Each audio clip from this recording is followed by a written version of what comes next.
the universal knowledge is very, very big. We don't need to be too narrow to be fixed on a certain thing. So as our human intelligence grows, every time we come back to the earth, we grow our intelligent mind. That is why sometimes our intelligence, some of us is ready to download more knowledge from the universe. And as the universe travel, the natural energy that travel in the universe, what can you see? When you gaze at the sky is the light. That is why the light is the energy, is the true force that travels in the universe. So as the same thing, this stone, before it called the energy stone, it was called the light wand. The light wand, it means that this holy stone does not come at in this shape. It was appeared to us as a wand. It was a long, crooked shape.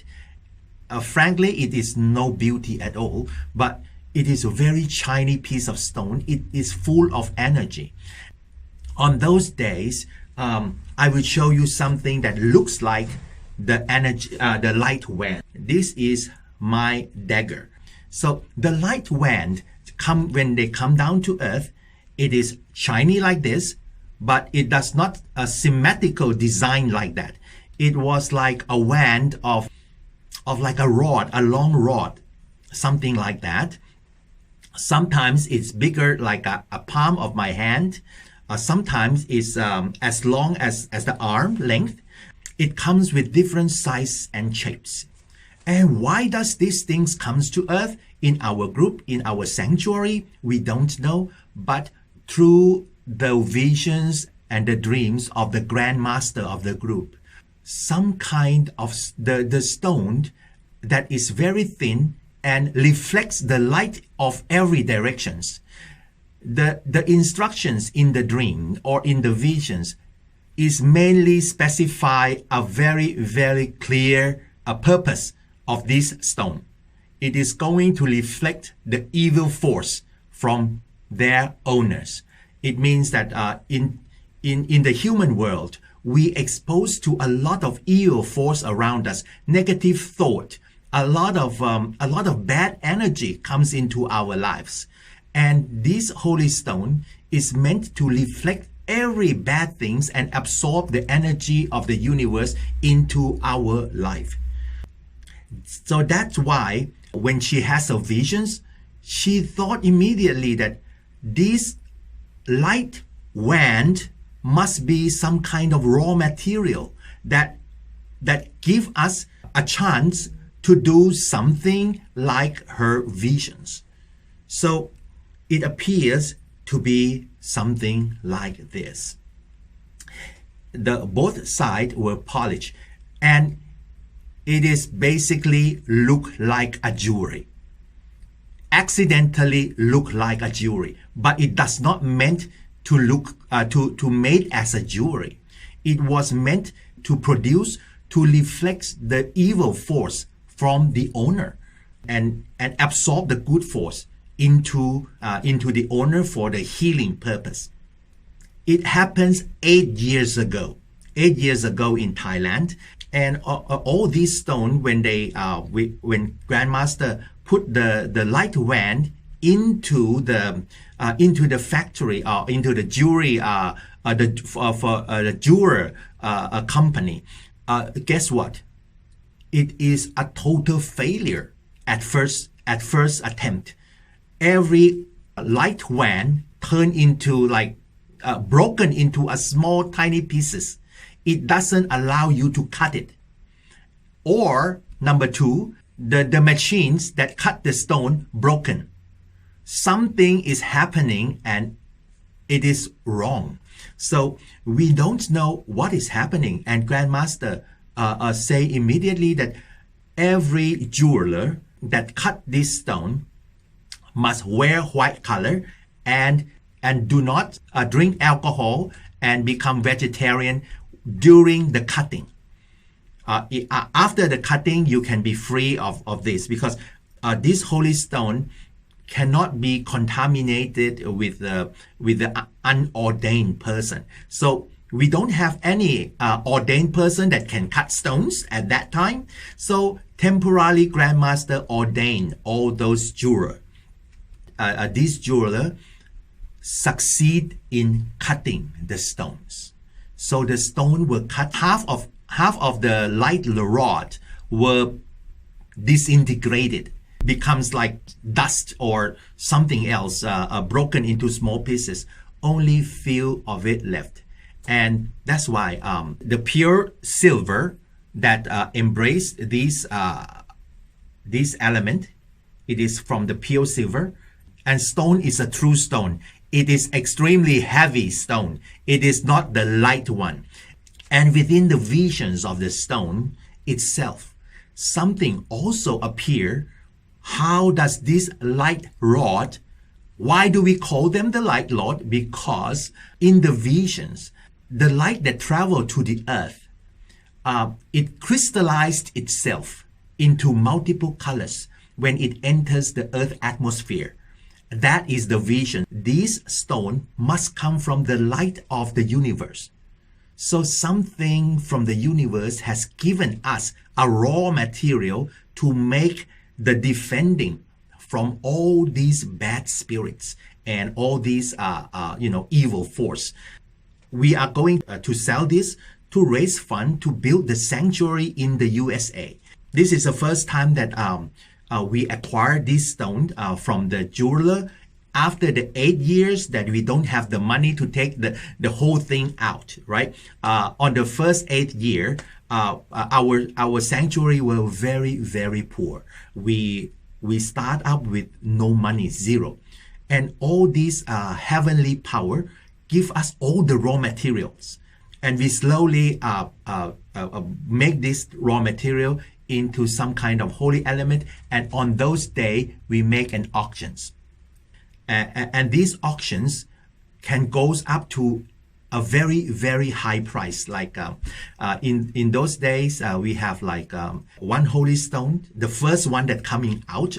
Our donor give us 499,000 baht. I mean, in Thai baht. In Thai baht, it means that if it's equivalent to US dollar, is around 16,000 US dollar for this one piece at the auction.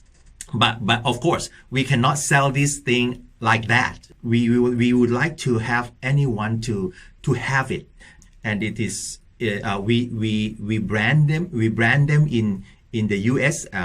We have a meeting. It should be the holy number of $499, for example.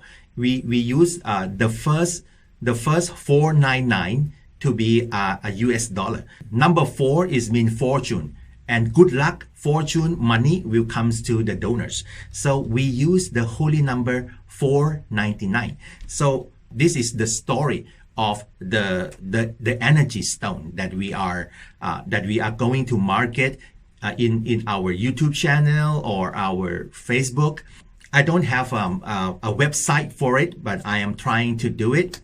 I don't have a good knowledge, but I will try to invent some kind of website so that our donors can buy, and all these donations that you buy, all these stones will be treated as a donations to the foundations.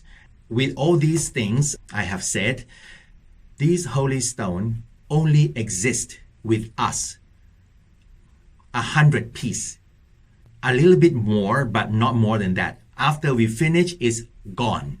No more energy stones left, because these things were made 8 years ago, and 8 years ago we only have a very small amount of money to take it out, like a 50 piece, and all of those were sold out and make the successful first sanctuary in Thailand. But the rest of the stone were forgotten, because all those days when we finished the sanctuary in Thailand, students flood in from every directions in Thailand to learn and study spiritual knowledge with us. And all this knowledge that keep us busy for 7 years, we forgot that some of these stones were left in the factory, and no one has the memory. These stones resurfaced again last month in December when we accidentally goes into the jewelry shop for the silver necklace, and they remember one of our students, and hey, where is your grandmaster? I remember that you left something with us all those 8 years ago. And my students say, well, I can't remember, but can you show me? And my student just shocked. This is the energy stones. We thought that it was gone. And she feels that the energy stone resurfaced for a purpose. Last time, the energy stone were made to raise funds for Thai sanctuary, but this time is for the U.S. sanctuary. She knows immediately that it is the purpose of this holy stone to raise some kind of fund to build this sanctuary in the U.S. And also other people can also, if you are interested, you can also contact us. Find me in YouTube channel, Ongpo Spiritual Guide, ONGPOR. So this is the summary of how this holy stone become an energy stone. It does not appear like this form at all at first. It is not something this beauty. This look like a jewelry, but it does not meant to be a jewelry. It's accidentally look like a jewelry. It meant to reflect the bad energy or the bad force from the owner. And because this stone come from the universe, according to the visions, it absorbs the healing power of the universe into the owners. So this is the story of energy stones. Hi everyone, thank you very much for coming to support my channel, Ongpo Spiritual Guide. For more than 10 years, I have been searching throughout the world for the spiritual knowledge. With my experience, I am trying to run this show to show you the evidence that we found and the analytical part that where and about of the spiritual knowledge. This is to give you the searching of your own spiritual path to gain your own enlightenment. If you like my channel, please subscribe, press like, and share it to your friends. And for those of you who want to create the great merit with us by building the sanctuary of PDJ or Palangjit Thamachakawan in the US, please follow this donation channel. I hope that every one of you who join me will have a good health, good luck, and prosperity. Anantajit.